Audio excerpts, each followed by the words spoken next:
Hello বন্ধুরা, তোমরা কেমন আছো? আশা করছি সবাই ভালো আছো।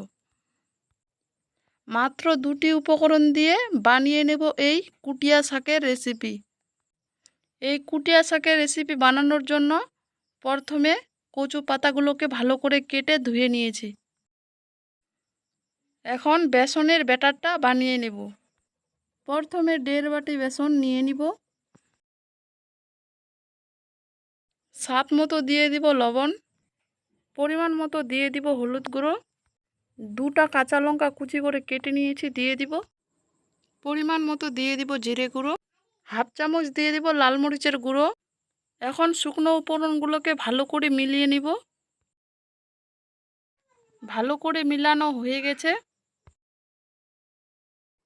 এখন অল্প অল্প জল দিয়ে ব্যাটারটা বানিয়ে নিব।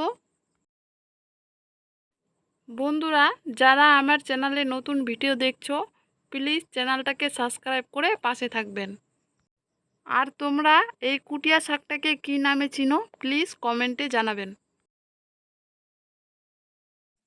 এখন ব্যাটারটা বানানো হয়ে গেছে। এখানে একটা কচু পাতা নিয়ে নিয়েছি। এখন ব্যাটারটা ভালো করে লাগিয়ে নেব।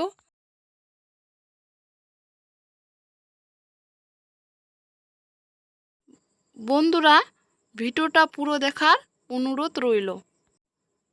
ভিডিওটাকে স্কিপ না করে পুরো ভিডিওটা দেখবেন।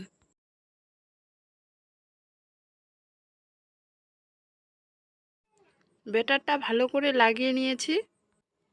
কিভাবে মুড়ে নিচ্ছি দেখিয়ে দিচ্ছি।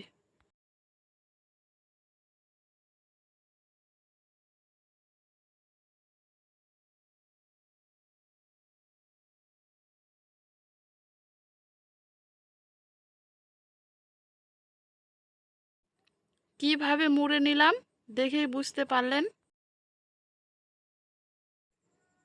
এখন দুই সাইডেই সুতো দিয়ে বেঁধে দেব।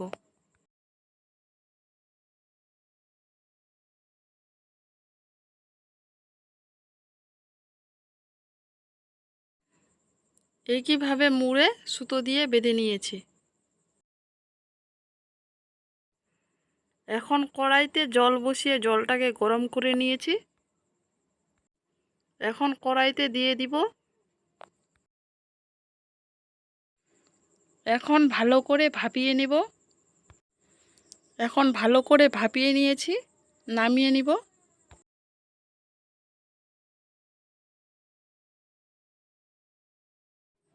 এখানে নামিয়ে ভালো করে ঠান্ডা করে নিয়েছি।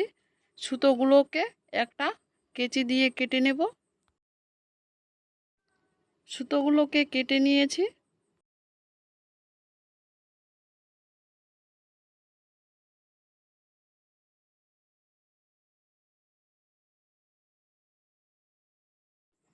এখন একটা ছুরি দিয়ে পিচ করে কেটে নেব।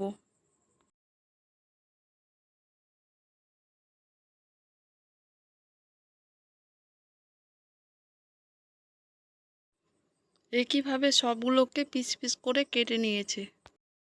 এখন ভেজে নেব। কড়াইতে তেল দিয়ে তেলটাকে গরম করে নিয়েছি। তেলটা গরম হয়ে গেছে, এখন দিয়ে দিব। এখন হালকা আঁচে ভেজে নেব। হালকা আঁচে ভেজে নিয়েছি, এখন ভাজা হয়ে গেছে, নামিয়ে নেব। ওই ভেজে নেওয়া তেলেতে আবারও একটু তেল দিয়ে দিয়েছি। তেলটা গরম হয়ে গেছে, এখন 2টা পেঁয়াজ কুচি করে নিয়েছি দিয়ে দিব। 3টা কাঁচা লঙ্কা কুচি করে কেটে নিয়েছি দিয়ে দিব। পেঁয়াজ আর কাঁচা লঙ্কাটাকে ভালো করে 2 মিনিট ভেজে নেব। 2 মিনিট ভালো করে ভেজে নিয়েছি। এখন অল্প জল দিয়ে দিব। জল দিয়ে এখন একে একে মশলাগুলো দিয়ে দিব। পরিমাণ মতো দিয়ে দিব লবণ, পরিমাণ মতো দিয়ে দিব হলুদ গুঁড়ো, হাফ চামচ দিয়ে দিব রসুন বাটা, হাফ চামচ দিয়ে দিব জিরে মশলার গুঁড়ো। এখানে দিয়ে দিয়েছি হাফ চামচ লাল মরিচের গুঁড়ো। লাল মরিচের গুঁড়োটা দেখাতে পারিনি। এখন মশলাগুলোকে ভালো করে 2-3 মিনিট ভেজে নেব। 2-3 মিনিট ভালো করে ভেজে নিয়েছি। এখন পরিমাণ মতো দিয়ে দিব জল। পরিমাণ মতো জল দিয়ে দিয়েছি, জলটা ফুটে গেছে। এখন ভেজে রাখা কুটিয়া শাকগুলোকে দিয়ে দিব। এখন দিয়ে দিব হাফ চামচ গরম মশলার গুঁড়ো। মশলাটা দিয়ে ভালো করে মিলিয়ে নিয়েছি। এখন কুটিয়া শাকটা হয়ে গেছে, নামিয়ে নিব। একটা বাটিতে নামিয়ে নিয়েছি। বন্ধুরা, কুটিয়া শাকের রেসিপিটি যদি ভালো লাগে লাইক, কমেন্ট, শেয়ার এবং চ্যানেলটাকে সাবস্ক্রাইব করে পাশে থাকবেন। ধন্যবাদ।